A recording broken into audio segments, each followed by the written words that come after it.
Whoa. We are live, Carson. I don't know. This is going to be a podcast form, so let's try and do it all. Welcome on into the Wildcats Today Podcast. I'm your host, Andrew Stefaniak, writer and editor at Kentucky Wildcats on SI. Joined by Carson Nash. We are live. This is the first time we've ever done this. So we are figuring it out as we go. It's going to be posted as a podcast form in a minute once I figure out how to do that. Oh, update. Geeky and Papal says, cool, we're on it. So someone's in here. Someone at least is in here. You can leave, what's it called? Comments and stuff and do questions. Hopefully more people join as we go. We've never done this before. So once again, not expecting people to know.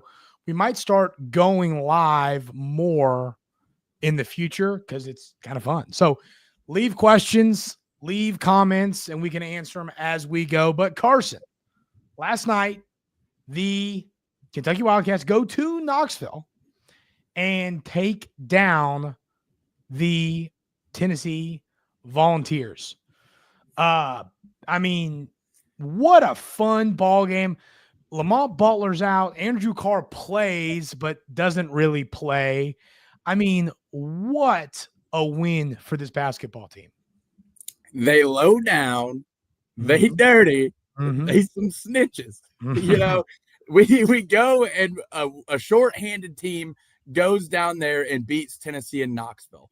And that's the last 5 out of 6 times down there. We did the same thing. So that's a huge, huge win, especially without Lamont. And like you said, you know, Andrew Carr played for like 1 minute. So he didn't even really play.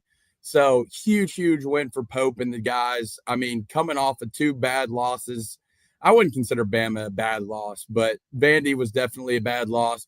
And getting back to that winning feeling that we love, man, this team just excites me. Oh, yeah. Oh, there we go, Carson. Are you in the you see we got a comment? Yeah, there we go. Shout out to Eric. Says go Big Blue multiple times, as it should be said. Shout out to Eric. First, oh, wow. How'd you do that? It's in the We're learning. Section over there. Shout out to Eric. First ever live comment. Shout out Eric on the Wildcats Today podcast going live. I mean, Carson, if you would have told me, no, see, we don't put Cam Boffman comments up. It's what did he say? Is this the Kentucky versus Stansbury? Okay, that's fine.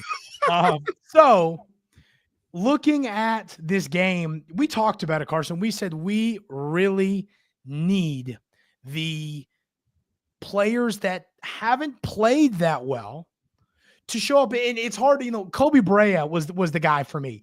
And it's hard to say that he goes off against Florida and then he's averaging like 5.6 points per game throughout the next handful of games. And we said, we need him to get hot.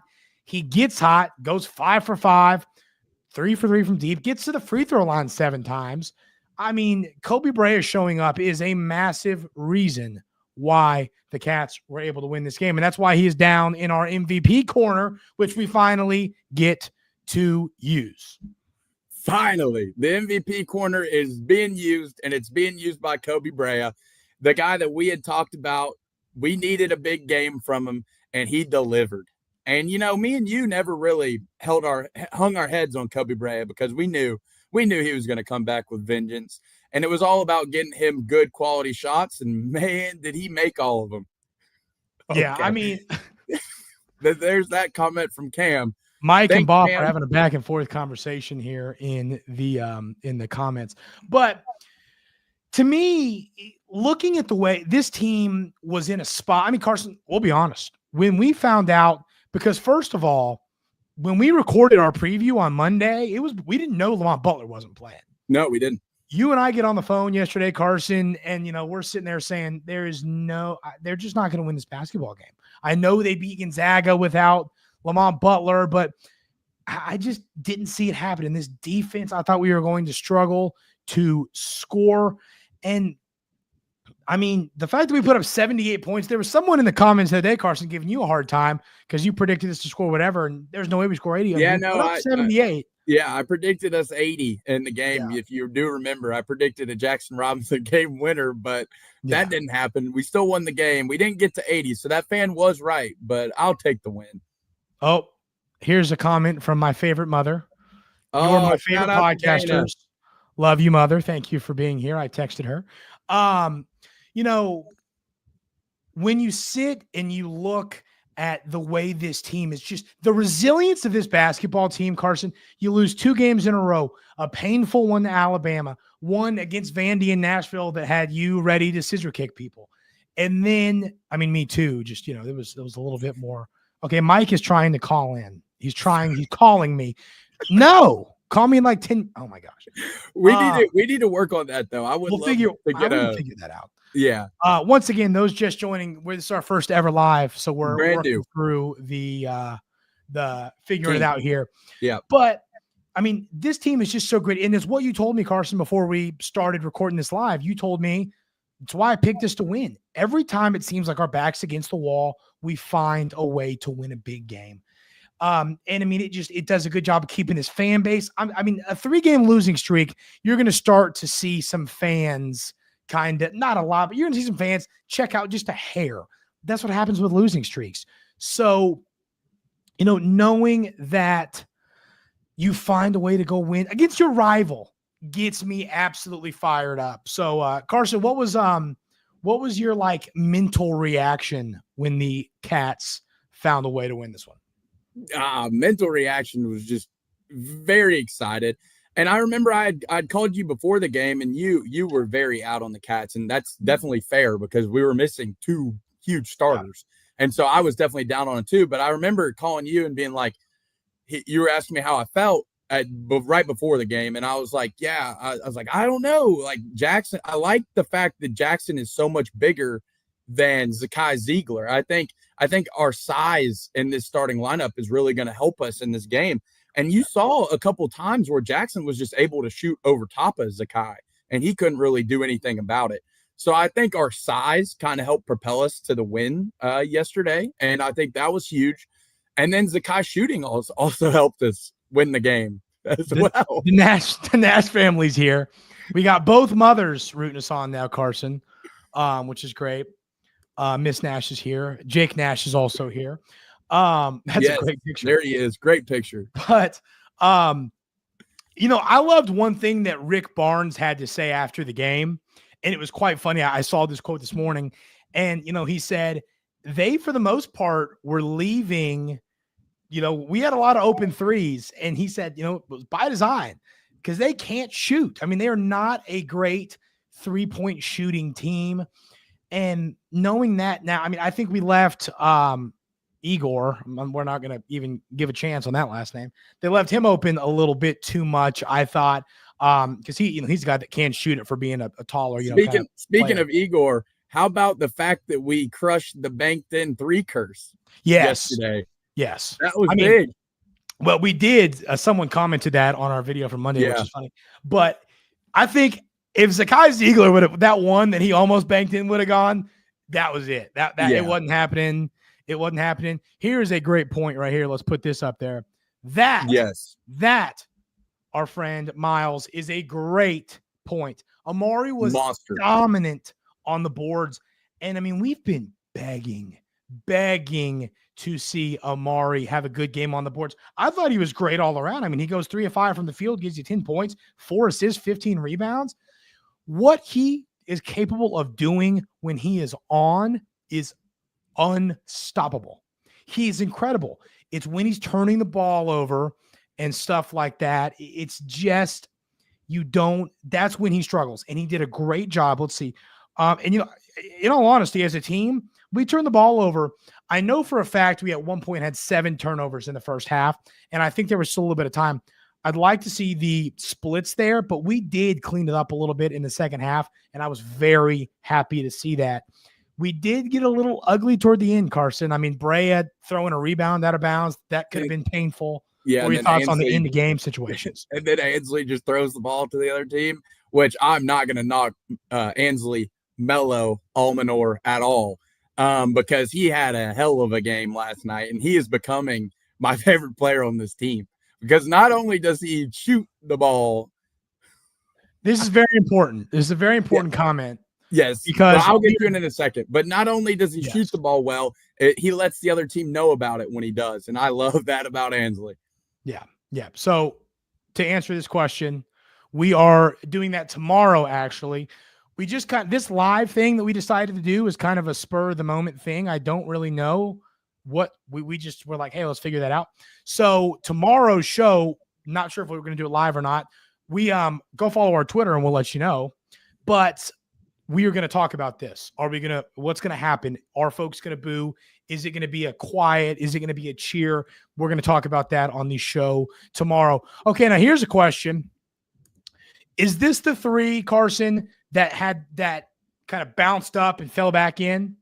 Yeah, I think so. But I also want to make a good point here too, because he could be referencing that, or on that same possession where Igor banked his in, that was the same possession where Kobe Bryant hit the three over their big man.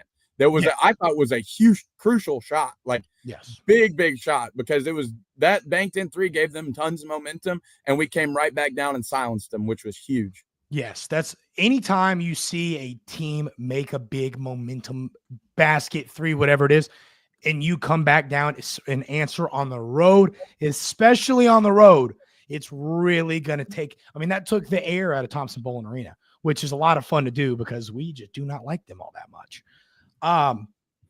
Ainsley Almanor, Carson Nash, is someone that needs to be discussed a lot because, he's shooting over 50% from three in SEC play. On the season, he's up to about 44%. It's like 43 point something.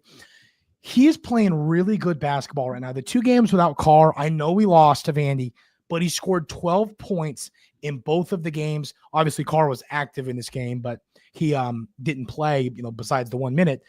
Ainsley Almanor stepped up big time. Oh, no. Yeah, no doubt. They hate to see that coming. They hate when that happens. But, I mean, me and you talked about it before the season, right? At Fairleigh Dickinson, he hit 4+ threes in almost 50% of his games. So we knew coming into this that he was a sharp shooter. And so getting to see him flourish has been awesome. And just his personality, I don't know. Ansley is one of my favorite cats we've had in a while. I'm a big Ainsley Almanor guy. I wrote that in an article today. Like I said exactly that. I can't remember like a role player that's just been this enjoyable in a while. I mean, he's just fun to watch play the game. And I love this. This is the coolest 3-point celebration. That's going to be my new thing at the YMCA. The next time I go 1 for 19, you're going to see me pull this number out. He's got them Zakai Ziegler shooting stats. Oh, yeah. Well, I'm not that bad. Don't put that on me now. All right. This is a good point here. You actually are going to get one put up there, Bob, because this is a good point. Good point. I agree with this. I thought Colin Chandler looked a lot more comfortable yesterday. In that Vandy game, that one possession where he played point guard, they dribbled it down. He dribbled it down the court and spun in a circle and got it stolen. And I was not stoked about that. But I think he looked good in this game, Carson. Yeah, no, I agree. And his defensive effort is really where I saw the real Colin Chandler, right? If he can translate that defense into offense, we know he took a 2-year hiatus from basketball. His offensive game will come back progressively. It's just now I would love to see him attack the defensive side more and become a real defender and then finally work in that offensive game back because that's how he can earn his minutes. Yes. Because he's a freak athlete. Let's not forget, he's a freak athlete. We saw him jump over 6'10" Coach Pope. All right. Trevor Rogers is making an appearance. That's a good point, too. We hadn't talked about Trenton Noah yet. He gave 9 darn good minutes in this basketball game. Shoots the ball twice, makes both of them, including that 3. And that 3, that wasn't all that close. That was a deep one. And he was standing on the logo. Yeah. I mean, now that's a long logo. But still, it was a logo 3. Logo balls. Yeah, and I'm just telling you, he's just a gritty player and chasing after rebounds. We hadn't seen a lot of him to really know the type of player he is. But I'm telling you, those handful of minutes we got in Nashville and the handful of minutes he got last night in Knoxville, not Colin Chandler, Trent Noah plays the game hard, and that wins you basketball games. I 100% agree. And that's what we talked about on the pod before the game. We said his energy and his effort's going to gain him playing time just because he plays so aggressive. And I almost thought that his layup was more important than that logo 3 ball because it was on a loose ball and he went and got that and then floated in the air to make that lay. I was like, oh my gosh, Trent Noah, he's got some finesse. Yeah. But it got me really, really excited when he did that. And man, just seeing these kids start to get right and finally start to get some confidence, it feels good to it's almost a good thing for us to have some of these injuries, even though it's not, just to get some of these kids ready for March that may have not gotten any PT if Lamont and Andrew didn't get to play or didn't get hurt. Yeah. Okay. We've got a few things to throw up here. This comment right here. Did you see this, Carson? Yeah, I did. I saw it. And honestly, when he made that, I didn't like say it or believe it, but I was like, we're winning this game. I yelled continuation. Nobody thought it was funny. This needs to stick around. The Mountain Mamba. That is awesome. I saw that on Twitter yesterday.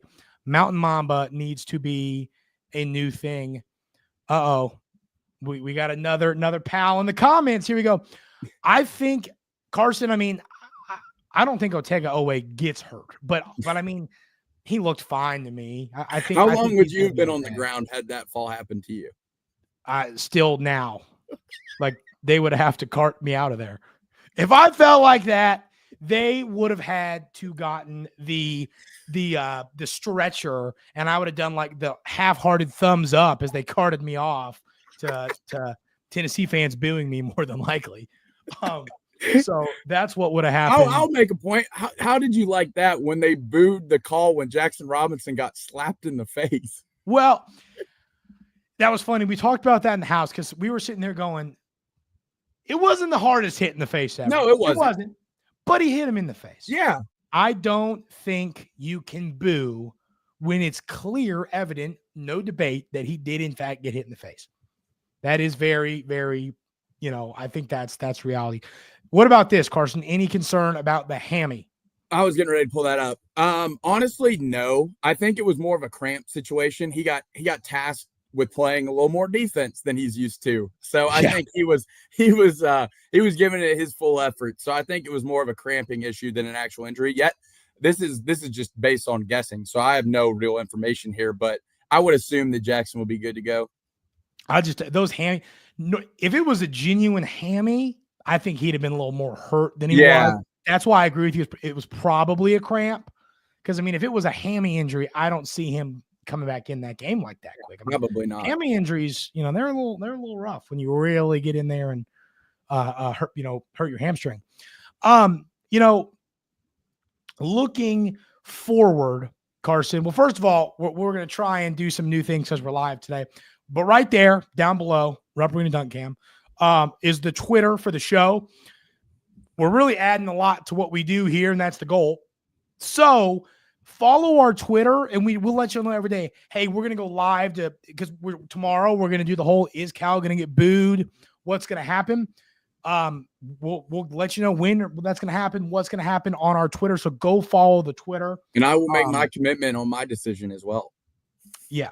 Yes, precisely. There you go. We're also going to have a special guest on Friday's show. I'm not going to spoil it. Maybe we'll spoil it tomorrow. But let's just say it's I'll give you this. It's an Arkansas personality that has drawn a substantial amount of disliking from Big Blue Nation.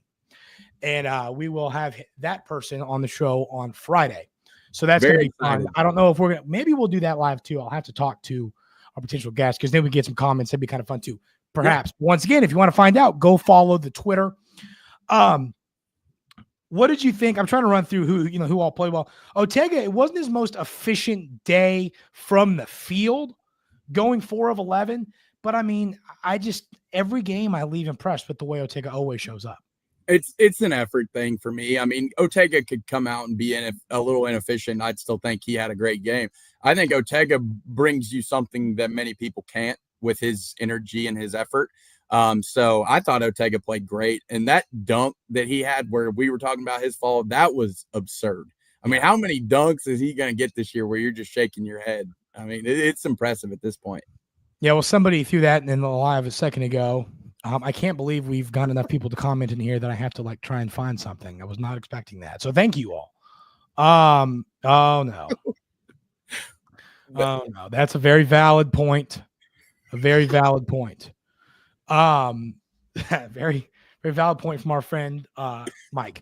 But I'm gonna say that'd be a fun over-under to bet, actually. We need to find a way to bet that. So who else gave minutes? Okay. Travis Perry, Carson. Travis Perry. If I would have told you, if I would have asked you this, if I would have told you Lamont Butler's not going to play, how many minutes is Travis Perry going to play in this basketball game? Knowing once again, because I believe this was our first Lamontless game where Kerr didn't play. Right? Yeah, it would have had to been because he got hurt in the Gonzaga game. So it would have been the second. Yeah. It was the second half when Jackson took over at point guard. I'm pretty certain. Unless he didn't play after the game after the Gonzaga. Did he play against Colgate? Let me check. I know he did not play against Colgate, actually, I believe, because he came back the following game. Lamont did against Louisville. So let me double check on that. Yes. And in that is correct. And in that game, Travis Perry only played this point 9 minutes. Is massive. Yes, that is exactly right. Otega-Oweh. And first of all, Carson, this was something that you and I discussed all the darn time this offseason. He had to get better as a free throw shooter. That was a struggle for him. It was a struggle for him the previous seasons. And he's found a way to get better at the charity stripe. Especially, I would love to know his clutch free throws, under 2-minute free throws, what his percentage is on the season. Because he's been. Well, it also looked like Mark Pope was trying to get him the basketball. Yeah. Which means he has confidence in him to make them. That Duke game, however, 2 months ago it was, is Otega-Oweh a player that you think Mark Pope is going to be trying to get open for free throws to win a basketball game? I'm thinking no. I'm thinking he's earned that right based on the way he's played over the last few games at the charity stripe. He's shooting 76%.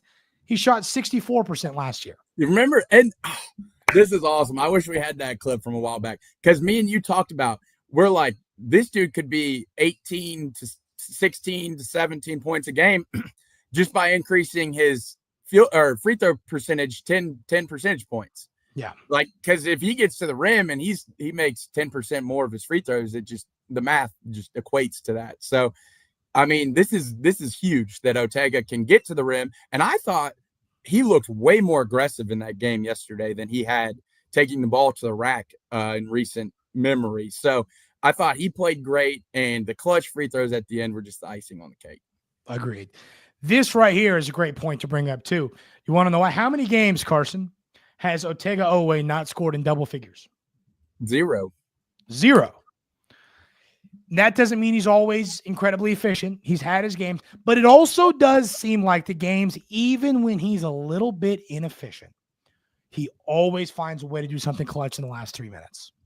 That's my take on it. He's just special. And the thought that we could maybe have him on next year's team, ooh, goodness. That is a really, really, really scary thought. Terrifying for other teams. All right. Carl here with a banger of a thought. Lamont comes back, plays against Arkansas, and drops 30 like he did against Louisville. That would be absolutely incredible. Knowing that, hey, in our rivalry, he is now the certified Louisville killer. And Arkansas now is a rivalry for us because, with the Calipari, until he retires, probably soon after that, it will be as well. I'd love to see him come and put 25 up. That would really certify himself as a big game, we don't like their fan base type of guy. And that would be really cool to see. That would be awesome. But you know who I want to do it even more? Who? Jackson. Because he was at Arkansas. He was at Arkansas. I don't know how that ended in comparison to, because here's the deal. He does not like Buzz Williams. We learned that. Quick. But I don't know how his tenure ended at Arkansas. Yeah, I'm not sure if it was the same as that or not. But I tell you, he does not like Buzz Williams. I can. That's one thing. I don't know his personal answer to that, but I can tell you based on the way he played and the way he was giving them the business. 10-yard penalty, giving them the business. Yeah, but the must isn't there anymore. Precisely. So yeah, but I still would love to see Jackson have him. You know who I want to see play well against Arkansas? And we're obviously going to preview the game later in the week, so I'm not going to get deep into this. I want to see Kobe stack big games because, if he can start giving you a consistent 12 to 15 points per game, then have his real spike games, that would be huge. Like I said, if you take out the Florida and the Tennessee game, he's averaging 5.6 points per game in the SEC. So besides those two games, which he's really helped us win, he's not been great. Want to see more consistency out of our sharpshooter. Yeah, and what I loved about Kobe last night is it looked like he was moving without the ball better. I thought his cuts to the basket and just moving around the court looked way more fluid, and he wasn't just standing around. He was trying to get open, which was good, and he did, and he executed when he was open. I think for Kobe, it's just a more shots thing, honestly. I mean, the dude is I think he's the best shooter in college basketball. Now, it doesn't prove it this year as much, but I think he is. So getting him the ball is something clearly that we need to do more often. And especially if Lamont's out again, look for another big Kobe game. Yeah. I don't understand. Did Garrison have a hairball? I didn't see that. No, just kidding. Beef Man's talking about the air ball, which did happen. That was ugly. You know what I mean? We've all been there. Zakai Ziegler more than most. But my question for you, Carson, how much confidence do you have in Brandon Garrison as a shooter as we get deeper into this season? Yeah, I mean, if he's open, I'm going to let him fly. Let it fly, BG, because I think he's earned that right as of now. I mean, that shot wasn't the best looking shot in the world, but he was open, so you can't knock that. I mean, when he's wide open with no one within 5 feet of him, he should shoot that every time. Yeah. I'm with you on that. Another great thought here from Carl. This would be really cool if, say Brea had his breakout game, kind of like we saw from Jackson against A&M.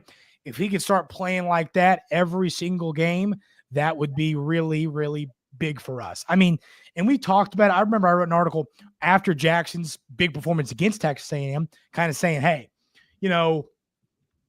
now that Jackson is, hey, I've arrived, that takes a little pressure off of other players, because when Jackson was a little bit cold, there's a lot more pressure on Lamont to score and Ortega and Brea. Just every player you add that gives you a great offensive production just makes it easier on players and just gives you another guy that can come out and give you 25 and win you a basketball game.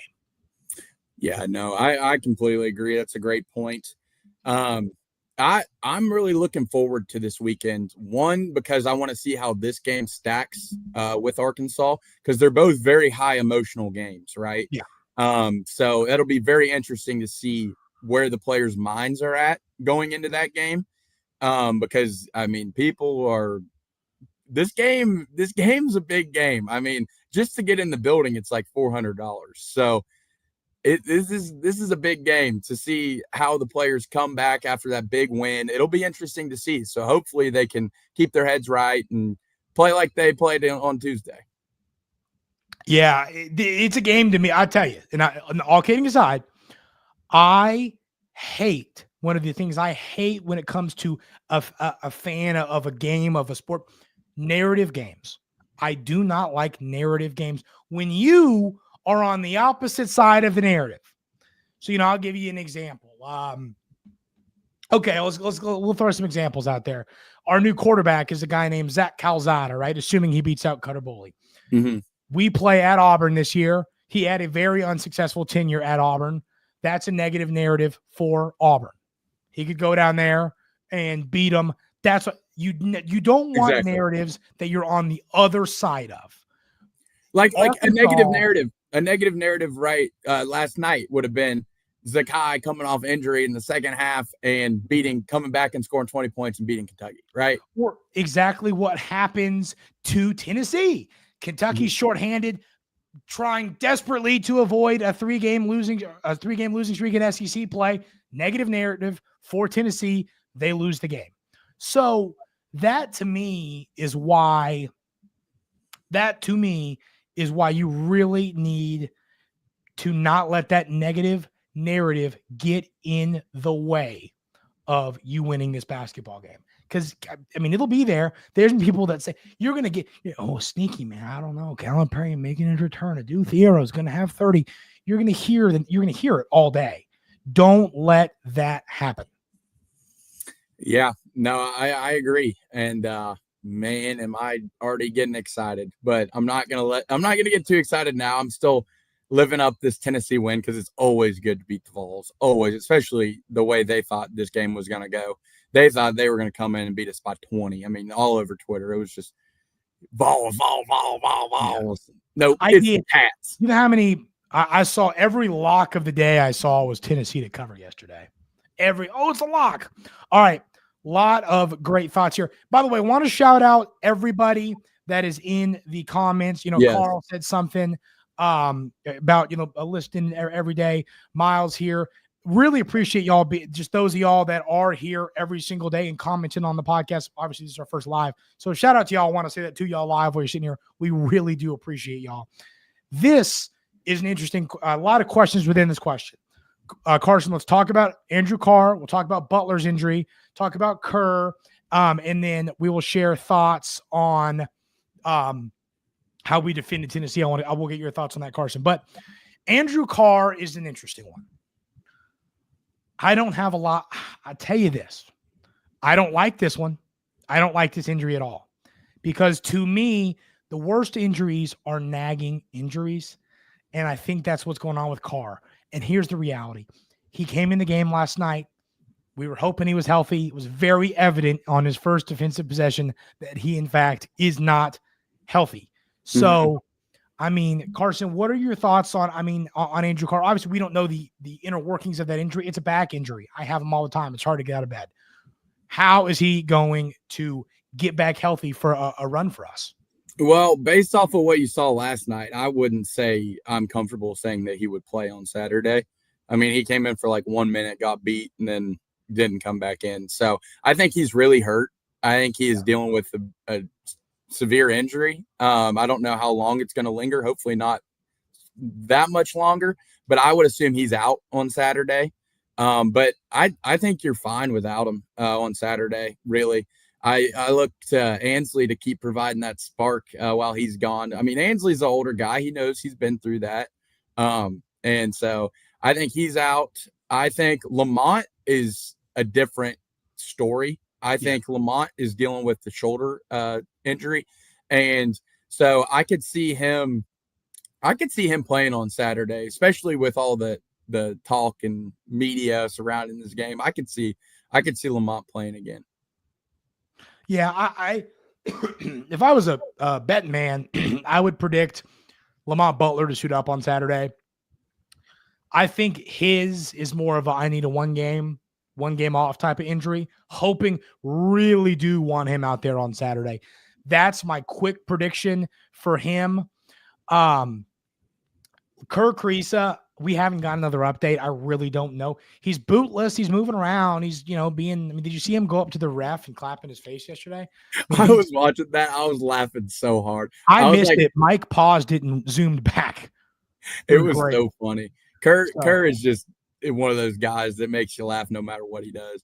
Oh, yeah, he's great. And then what about this? Why didn't we play more zone defense against Tennessee because they shoot terrible beyond the three-point line? What are your thoughts on that, Carson? Were you happy with the way we defended? Would you switch anything up? Yeah, I mean, I was happy with the way that we defended. I mean, we let open a lot of threes. I mean, they were uncontested a good amount of times. But, I mean, when they're not making it, I mean, they would have beat you off the dribble every time had you not allowed them to shoot those three-pointers because we weren't able to stay in front of them at all. So I think Pope had a perfect game plan to beat them. You just let them shoot themselves out of the game. I mean, Rick Barnes has built his entire existence on good defense, other than Kevin Durant, right? But he has built his entire existence on good defense. So make a team that can't score. It's that simple. I'm with you on that. We've got a lot more questions to run through here. I saw one I wanted to bring up. All right, Carson, did you see this? Did you see this video? That was cool to see. And Brea did it in the funniest way possible, where, he kind of said, he made a face at him, and he had like a stare down with this like 6-year-old kid or whatever. Mm-hmm. And then, of course, he ends up taking a picture with him. Carson, here's my question. No question. It was classy. Great to see. Would you have taken a picture with the Tennessee fan? Well, I mean, it was also like a 5-year-old kid, so that's a little different. Be honest, just because we're live in front of people, would you have taken a picture with the Tennessee fan? I'm a pretty classy guy. You would have. I'm just kidding around. I would have taken a picture with him. I thought Kobe did such a cool thing too, and now that kid's not going to have to wear that gaudy orange anymore. Yeah, because he's very excited about that picture, and is going to be a UK fan from here on out. He's got a picture. His mother probably had something to do with that. Yeah. So yeah, he's got a picture with the best shooter in college basketball, and that's pretty cool. Maybe we can get him on the right side of the border battle at some point down the road. Hopefully he'll grow up and be like, you know what? I'm going to go to UK, not Tennessee, because we'll say to him, great decision, young man. So yes, very classy right there. Here's a bold one. Let's get Carl. Fire me up, Carl. Let's go, Carl. Kentucky, he says, I think Kentucky will make it to the Final Four this year. Carson, are you willing to make that prediction right now? Well, I will say this. I'll make you answer first. I will say this. There is no other team with the resume that Kentucky has, with the wins, at least. I mean, Kentucky has more top 25 wins than the whole entire ACC. Yeah. The whole entire ACC. So when Kentucky gets put against these good teams, I don't think there's anyone that we can't beat. I mean, I think there's anyone in the nation we can beat. I could see us going to the Final Four. I definitely think Sweet 16, Elite 8, I feel all right about. And then, Final Four is tough because you got to get the right bounces. I mean, March is so unpredictable, plus your draw and all of that. So, I mean, I'm feeling good about them now, especially with the wins, with all the injuries. And if we can get a full team back, I'll feel real confident. Yeah, I agree with you on that. I think I like it. We haven't had a veteran team heading into March in a while. I love having that, and we have it this year. I think we're more than capable of making it happen. Veteran and clutch. I mean, think about it. Yes. Otega's been really, really clutch for us, and Lamont, of course, has hit one of the biggest shots in Final Four. I was going to say, he's literally done something clutch in the tournament before. So we've got some clutch guys. Brea was clutch for Dayton last year in that big comeback win. I forget who they beat. I remember I went to go get Mad Mush cheese sticks. I think Mike was on the couch rotting away on a Saturday, and they were down like 20, and I'd bet on Dayton, and I came back home, and he was like, "Oh yeah, Dayton won," and like Brea hit a bunch. So he's proven that he can do it in the tournament as well. What about this, Andrew? What about this one from our boy again? That's a good point. You got to put him back up there. If there were. We've said a lot of great things about Kobe tonight. There were 2 plays I can remember, and it's funny because both of them were Kobe that come to mind, where I think he could have hustled a little bit more after some 50-50 balls. To me, it might even be a hands thing, because some of these 50-50 balls, it looks like we're grabbing them and then they just slip out of bounds, and I'm like, what in the world is going on here? Yeah. So that was definitely frustrating.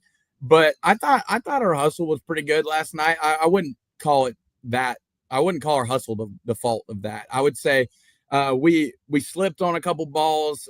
I would like to see it get better for sure. They definitely had way more opportunities than we did with long rebounds and all of that. But they're also a more physical team than we are, and they're always going to be that way. So I'd like to see us even up those loose balls. But I thought we did pretty good last night.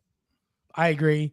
I'll read through some of these. I agree with this when it comes to a Final Four run. We do got to get healthy. if Carr does not get healthy with his back and Kerr does not come back this season, I would lose some confidence. I think Kerr would be a big part of a Final Four run for us. So, this is a good question. Do you guys think Mark Pope is National Coach of the Year? And what's your prediction for Saturday game, Arkansas? We're not going to predict Arkansas, Kentucky, because we have 2 more shows coming up this week talking about it. So special guest on Friday. Now we have more people. Mm-hmm. But National Coach of the Year, that's tough. Now, if I see one more Louisville fan say that Pat Kelsey deserves to be National Coach of the Year.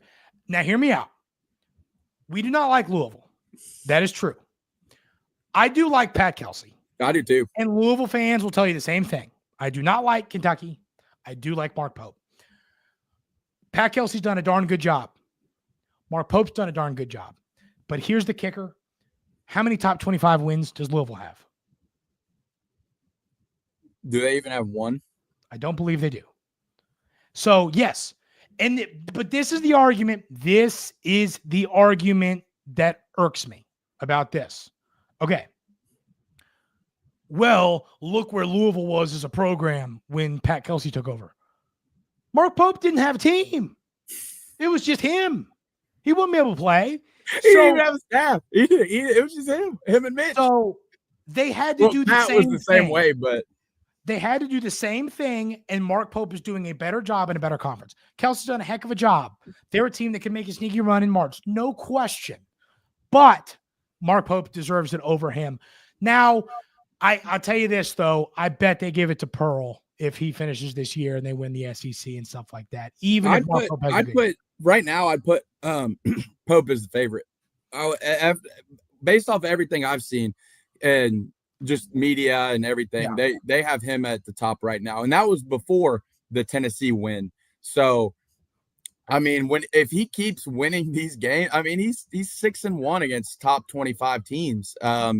That's really, really impressive. Yeah. So as of right now, he's my coach of the year. Yeah. Just when you start from scratch and you have to recruit a whole entire team, a whole entire staff in 3 months, and then you're going to be a top 10 team after the updated rankings. I mean, there's no coach in the country that's done a better job at the beginning of this year than Mark Pope.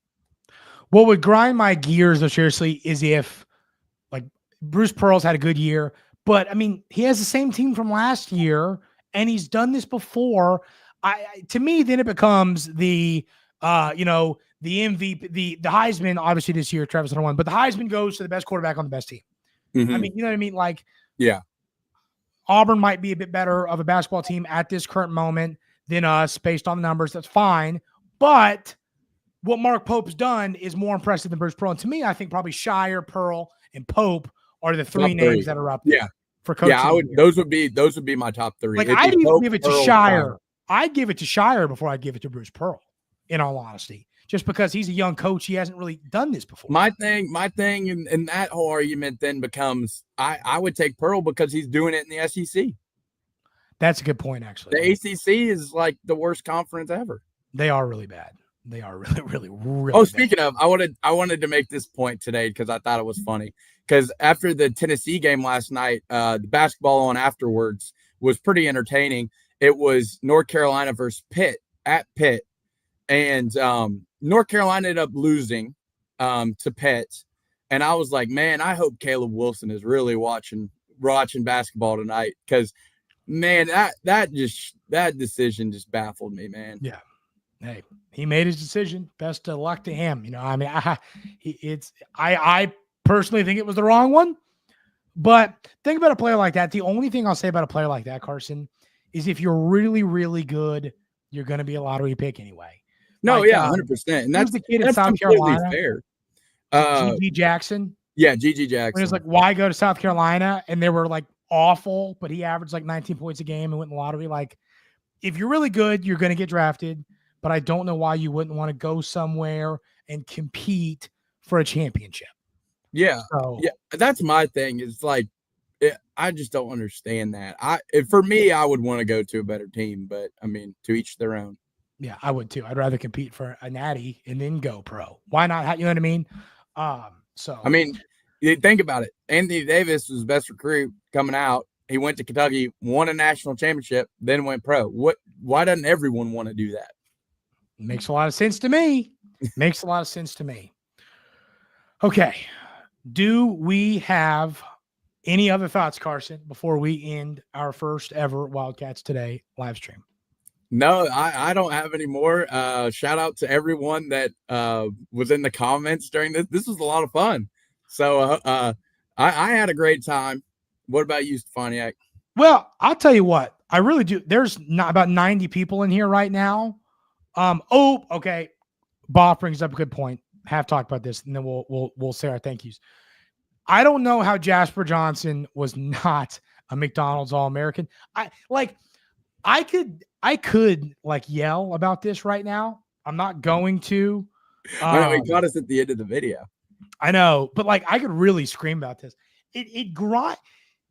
And when I say this, there is zero shade to be thrown at Malachi Moreno, but Jasper Johnson is a better recruit and I think better basketball player than Malachi Moreno. No need to throw shade at Moreno. Let's talk about the other players on the list. Jasper's better than like half the roster. But you get what I'm not throwing shade. What I'm not saying he should have been on there instead of Moreno. I'm saying there are, I guess, yes, you make a good point. Maybe I kind of was.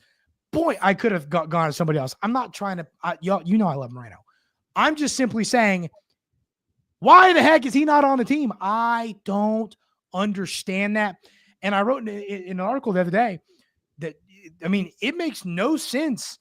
He was it's not, it has nothing to do with the OTE thing, Carson. You know, we talked about that. No, it doesn't, because Malik Thomas is playing. And the other kid, that is committed to Cincinnati. I forget his name, but he's OTE as well. That's they the took a kid committed to Cincinnati over Jasper Johnson. What?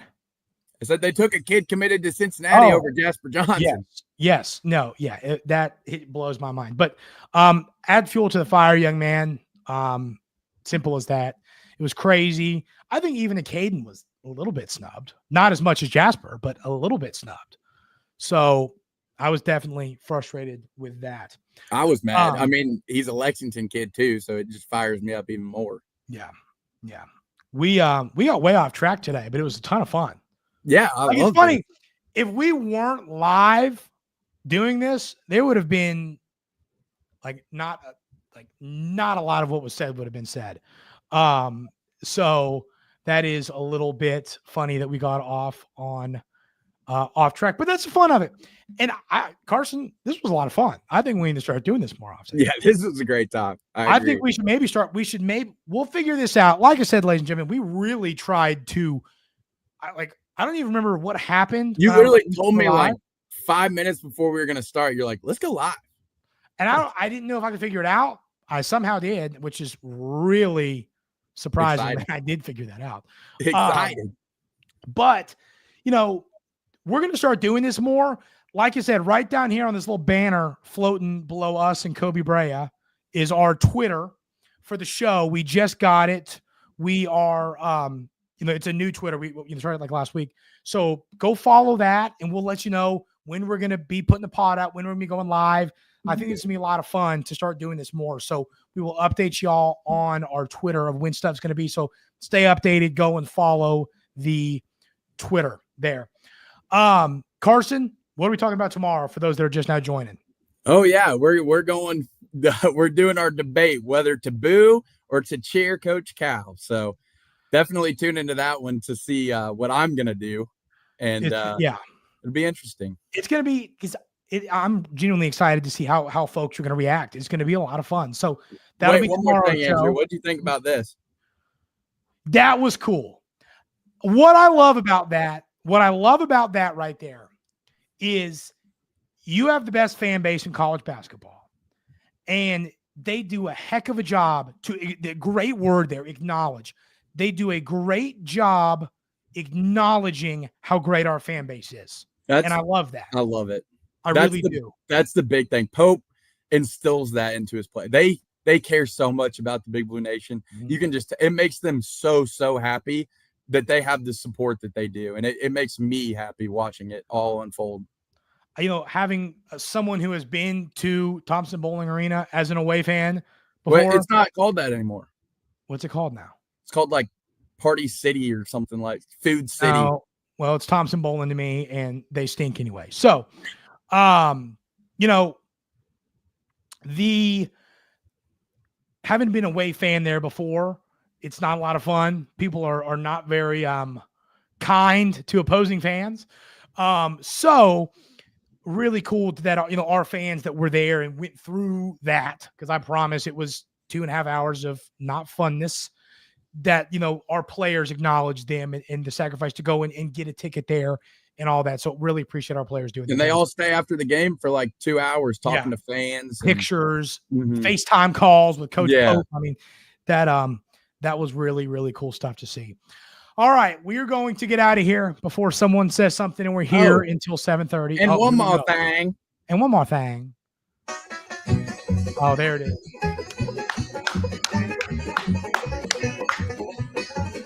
All right. You did that a perfect amount of time for us not to get in trouble too, which is great. Exactly. I want us to beat them in Rupp Arena so I can have a broom behind me for the next episode where we talk about that after we play them mid-February. Thanks for being here. First live stream. Follow our Twitter. We'll update y'all on the rest. We're going to talk about what's going to happen when Coach Cal's here. We have a special guest on Friday to preview the Arkansas game. Really appreciate everyone being here. Have a great rest of your day. We will see y'all tomorrow on the Wildcats Today podcast.